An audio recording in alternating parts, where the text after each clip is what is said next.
तो लास्ट हमने करी थी determinants and properties of determinants. तो अब हम सबसे पहले देखेंगे माइनर्स और कोफैक्टर्स वगैरह क्या होते हैं, और उसके बाद फिर इन्वर्स कैसे निकालते हैं। तो इन्वर्स में हम लोग डिटर्मिनेंट तो बात कर चुके हैं, पर उसमें आपको माइनर्स और कोफैक्टर्स की भी ज़रूरत होगी। तो माइनर्स कैसे निकालते हैं, एक 3x3 की मैट्रिक्स लेते हैं। वैसे हम लोग पढ़ चुके हैं 12th में, एक बार रिवाइज ही करना है। तो ये मैंने 3x3 की मैट्रिक्स ले ली।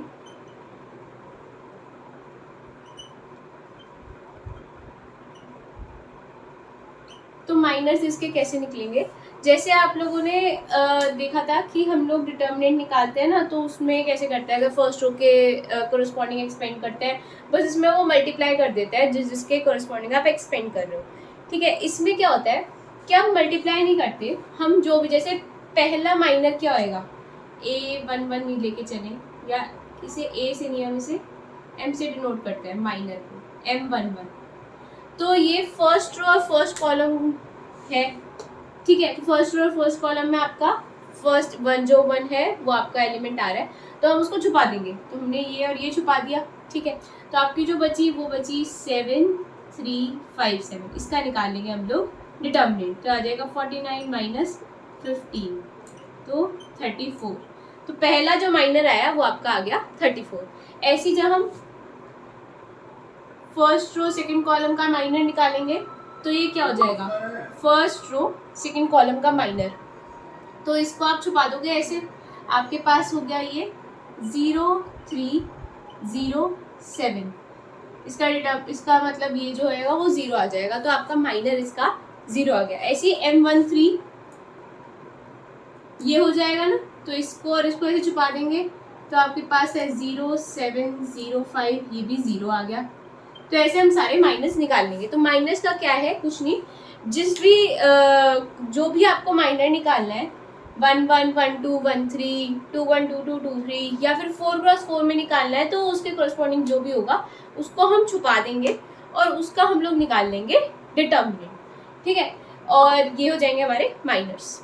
माइनर्स में और कुछ नहीं है, सिंपल सा ही है। बाकी अब देखते हैं कि कोफैक्टर्स क्या होते हैं। कोफैक्टर्स इन माइनर से ही बनते हैं। तो जैसे आप लोग इसका माइनर निकाल रहे थे, तो हम सारे माइनर निकाल लेते हैं पहले।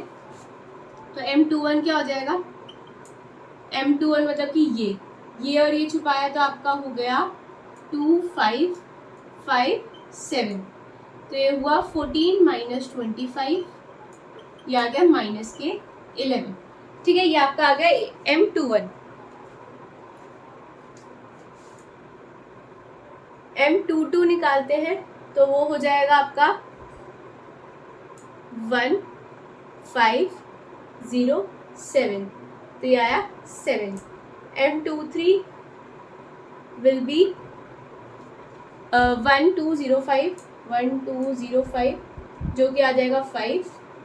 M31 आएगा आपका 6 माइनस 35 2 7 5 3। तो आ गया 6 माइनस 35, तो ये रहेगा आपका माइनस के 29।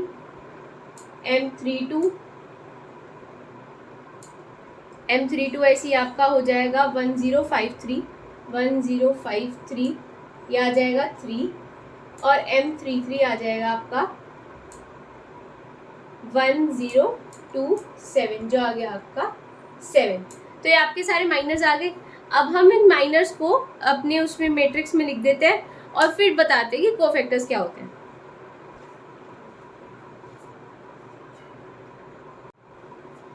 तो हम लोगों ने ये माइनर्स निकाले थे, अभी मैंने लास्ट जो क्वेश्चन दिया था तो उसके माइनर्स ये निकले थे, तो मैंने इसे मैट्रिक्स में लिख दिया।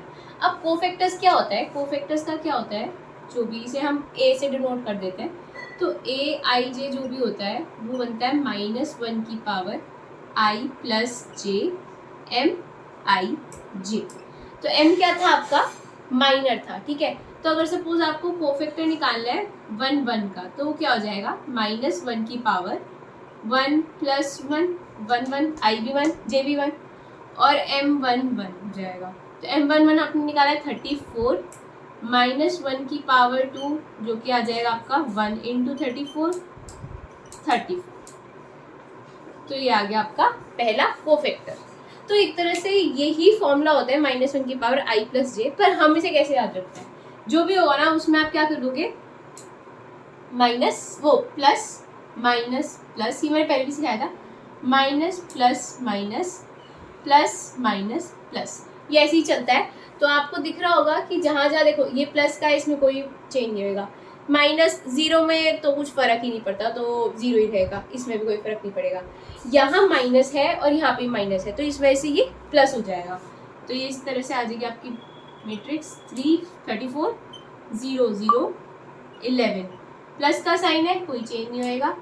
माइनस का साइन है, पर यहाँ पर चेंज हो जाएगा -5।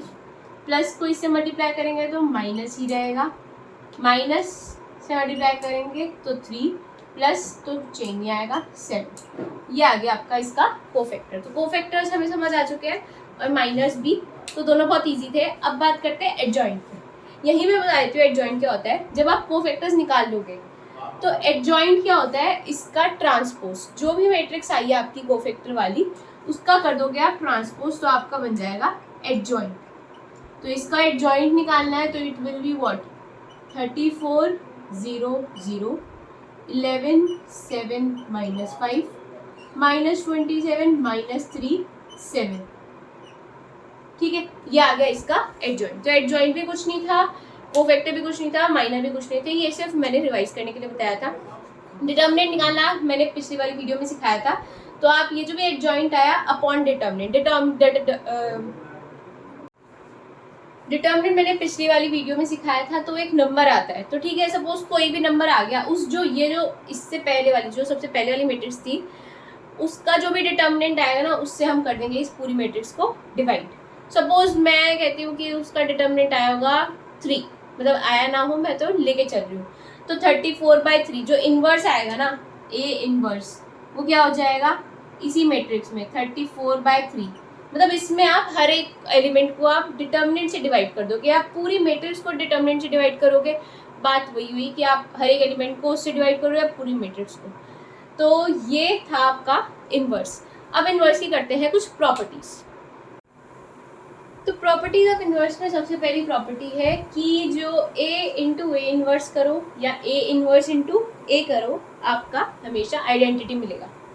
कभी भी करके देख लो, आप किसी भी मैट्रिक्स है उसका इनवर्स निकालोगे और दोनों मैट्रिक्स और उसका इनवर्स को मल्टीप्लाई करोगे, तो it will give you identity. ये एक क्वेश्चन है और ये आप करके देख सकते हो। मैं इसका प्रूफ करा देती हूँ, चाहे कोई प्रूफ क्या, मतलब हम लोग एक जनरल एक मैट्रिक्स लेके चलते हैं 2x2 की, क्योंकि छोटी छोटी मैट्रिक्स है, 3x3 ज़्यादा बड़ी हो जाएगी।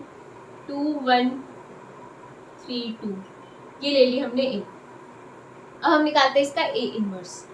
तो ए इनवर्स के लिए हमें देखो क्या चीज़ चाहिए। अब इसमें क्या होता है, डिटर्मिनेंट निकाल देते हैं पहले। तो determinant of A will be what, 4 - 3, तो 1 आ गया, ठीक है, कोई नहीं। अब इसका एक अलग से होता है कि इसका हम एडजॉइंट जो रहता है वो ऐसे नहीं निकालते कि ये छुपाया वो कर दिया, माइनर निकाले उसमें प्लस माइनस किया और फिर ट्रांसपोज किया, ऐसा कुछ नहीं होता। इसका डायरेक्ट आपका एडजॉइंट कैसे निकलता है, ये ट्रिक होती है। जो डायगोनल वाले हैं ये दोनों चेंज हो जाते हैं। अब डायगोनल पे है ही 2 2, तो ये तो चेंज भी होएगा, तब भी 2 और 2 ही रहेगा। और जो ऑफ डायगोनल पे होते हैं उन दोनों का हो जाता है साइन चेंज। तो अब ये प्लस का साइन था दोनों पे, तो इनका साइन चेंज होके क्या हो जाएगा, माइनस का। तो ये -1, ये -3, ये आ गया इसका एडजॉइंट। ठीक है, अब हम इनवर्स के लिए क्या करते हैं, a inverse will be what, adjoint a upon determinant a. तो इसको आप 1 से डिवाइड करोगे तो ये पूरी मैट्रिक्स फिर से यही आएगी, 2 -3 -1 2। ठीक है, अब हम करते हैं ए को ए इनवर्स से मल्टीप्लाई और देखते हैं कि ये आइडेंटिटी आ रही है या नहीं। तो ए लिया 2 1 3 2 और ए इनवर्स आया आपका 2 -1 -3 2। अब ये कैसे होएगा, हम फर्स्ट रो और फर्स्ट कॉलम इस तरह से मल्टीप्लाई करते हैं। तो 4 -3 1, ठीक है, -2 और +2 0, 3 2 जा 6 -6 0 -3 +4 1। तो आप देख लो कि एक आपकी 2x2 की थी तो आइडेंटिटी भी 2x2 की आई थी, आपको आइडेंटिटी मैट्रिक्स मिल गई। तो A इंटू ए इनवर्स करूँ मैं या A इनवर्स इंटू ए करूँ, आपको हमेशा आइडेंटिटी मिलेगी। तो ये नेक्स्ट है आपकी ए बी कुछ है आपकी मैट्रिक्स मल्टीप्लाइड में, तो इसका होल का इन्वर्स निकालना है। तो it will be B inverse into A inverse. तो आपको कुछ अगर याद आया तो ऐसा हम लोगों ने ट्रांसपोज की प्रॉपर्टी में किया था कि ए बी का transpose will be B transpose into A transpose, right. तो ये इस तरह से ही चलता है ट्रांसपोज और इनवर्स का, ठीक है। तो ऐसे अगर मैं 3 मैट्रिक्स की बात करूँ, ए बी सी का इन्वर्स निकालना हो तो it will be C inverse B inverse A inverse, ठीक है। तो ये इस तरह से खुलता है आपका मैट्रिक्स। जब आपका इनवर्स की प्रॉपर्टी होती है तो मल्टीप्लिकेशन वाला जो होता है वो इस तरह से खुलता है। अब एक है ए इनवर्स का ट्रांसपोज करूँ मैं या ए ट्रांसपोज का इनवर्स करूँ, वो भी आपका सेम आएगा। मतलब आप पहले मैट्रिक्स का इनवर्स निकालो और उसका ट्रांसपोज कर दो, या फिर पहले ट्रांसपोज करके इनवर्स निकाल लो, बात एक ही रहेगी। तो ऐसे अगर ट्रांसपोज में हुआ तो ये एक और होते हैं हमारे पास ट्रॉन्जुगेट। तो ए इनवर्स का ट्रॉन्जुगेट करूँ या ए ट्रॉन्जुगेट का इनवर्स ले लूँ तो भी आपको ये सेम ही दे देगा, ठीक है। तो ये हमारे पास कुछ 5 प्रॉपर्टीज थी इनवर्स की, और ये यहीं तक का खत्म हो गया आपका डिटर्मिनेंट, इनवर्स, इनवर्स की प्रॉपर्टी, डिटर्मिनेंट की प्रॉपर्टी। एक दो कोई प्रॉपर्टी रह रही होगी तो वो हम लोग अपने क्वेश्चन में उसको डिस्कस कर लेंगे। अब जो नेक्स्ट टॉपिक आएगा वो आपका आएगा रैंक, जो कि मेन चीज़ है रैंक। आपका रैंक, आइगन वैल्यू, इन सब चीज़ों पे आपका बहुत ज़्यादा फोकस रहना चाहिए। यही इस तरह के ही क्वेश्चंस आपके गेट के IIT जैम के एग्जाम्स में पूछे जाते हैं, रैंक या आइगन वैल्यू के ऊपर। तो वीडियो अच्छी लगी हो तो